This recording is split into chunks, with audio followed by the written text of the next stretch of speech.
Bom, nós temos planos para o domingo, o dia 17 de dezembro, for de 10 horas de manhã para 6 horas da tarde.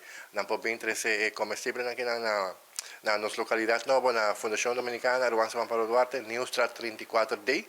Of não pode chamar nós na 592-1679 e ainda não pode mais informação. Tem esse dia que nós vamos coletar, mas se tem gente durante a semana ainda não quer trazer, não pode welcome. Sim, nós temos uma lista mais ou menos de 30 famílias, mais ou menos, então agora nós screenamos para mim, se não está qualificado agora, para pôr bem na remarca para é comestível.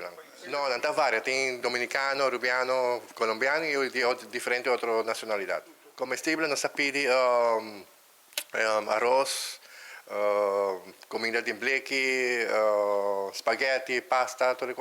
E quando não pode dar, para sobrar, tem gente que não tem maneira, sabe, por exemplo, frigideira, algo assim, né? E agora nós pedimos coisas mais simples, que nós podemos chegar a entregar de viagem. Se cada ano nós temos mais petições novas para tipo de ajuda aqui, que nós queremos ajuda. Nós pedimos a comunidade para cooperar com a Fundação e outros comerciantes também para ajudar. A Fundação sigue crescendo para nós lograr a meta para ajudar a comunidade.